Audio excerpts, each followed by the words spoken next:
Welcome to IGA's Story Time. Hi friends, welcome to IGA's Story Time. I am Martita and look who's here with me. It's Teddy the teddy bear. And look what he has in here. He has this book. We're gonna be reading The Cockerel, the Mouse, and the Little Red Hen.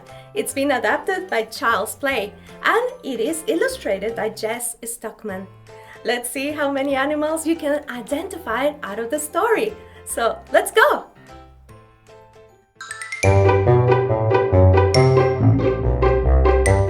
Once upon a time, a little red hen lived in a house on a hill with a fine white cockerel and a small dark mouse. The house had shiny red doors and shutters.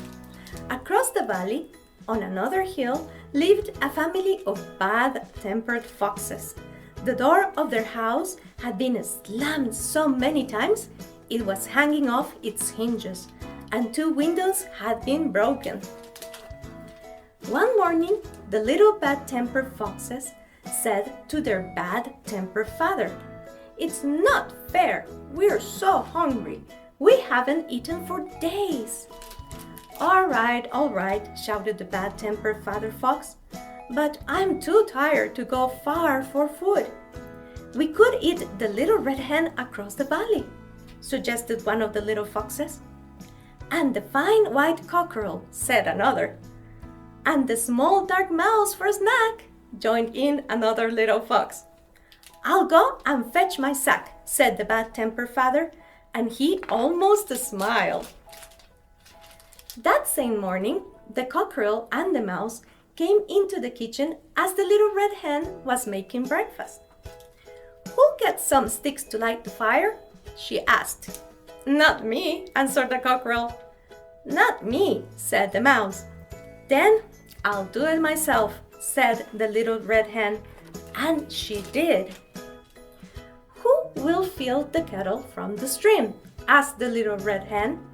"Not me," answered the cockerel. "Not me," said the mouse. "Then I'll do it myself," said the little red hen, and she did. The little red hen put the kettle on to boil, then turned to the cockerel and the mouse. "Who will get the breakfast ready?" she asked. "Not me," answered the cockerel. "Not me," said the mouse. "Oh, then I'll do it myself," said the little red hen, and she did. All the way through breakfast, the cockerel and the mouse grumbled and argued. They spilled the milk jug and put crumbs all over the floor. "What a mess," said the little red hen. "Who will tidy everything up?" "Not me," answered the cockerel. "Not me," said the mouse. "Then I'll do it myself," said the little red hen, and she did. When she had finished, she felt like sitting down, but she still had chores to do. "Who will help me make the beds?" she asked. "Not me," answered the cockerel.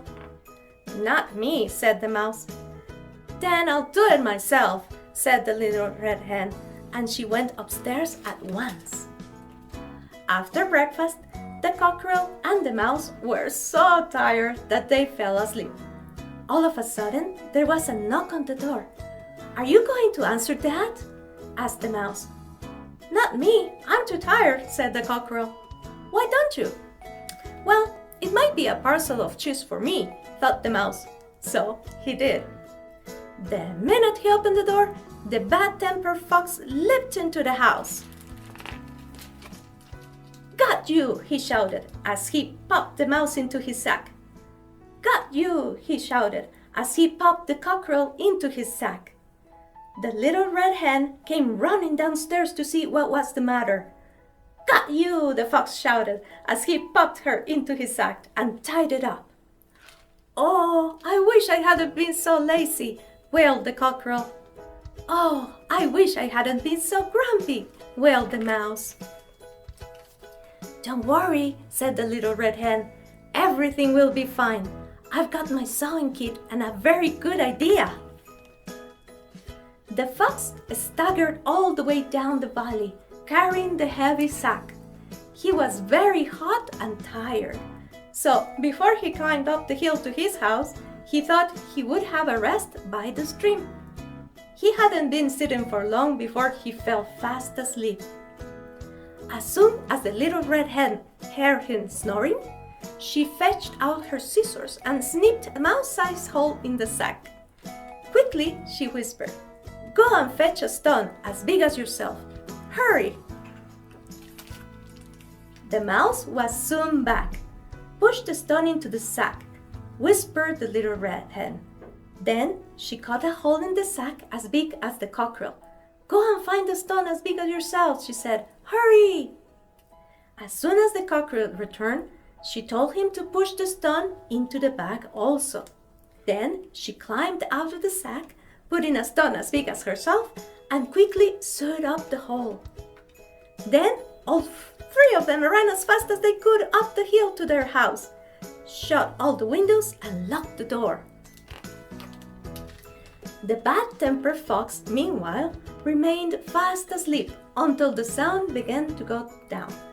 "Grrr," he grumbled.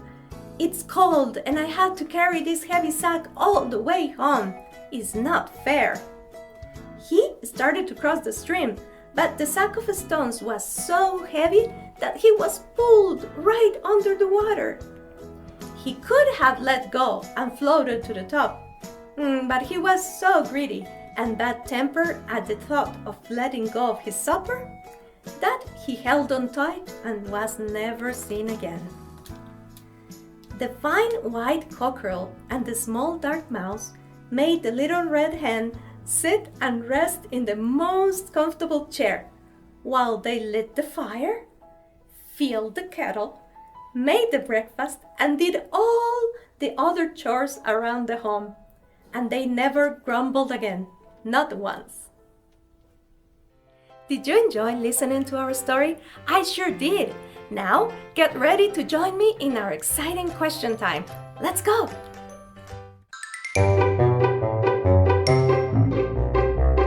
Question number 1. So, how many different animals did you find in the story? Were they 9 or were they 4? That's right, they were 4. Question number 2. Do you remember who lives in the pretty house on the hill? That's right, the hen, the cockerel, and the mouse. Question number 3. What did the little red hen use to sew up the hole in the sack? Was it a sewing machine or a sewing kit? That's right, it was a sewing kit. Well, thank you for joining us in this story time. Please remember to like and subscribe, and don't forget that working together and being kind can help us overcome anything. So, bye-bye!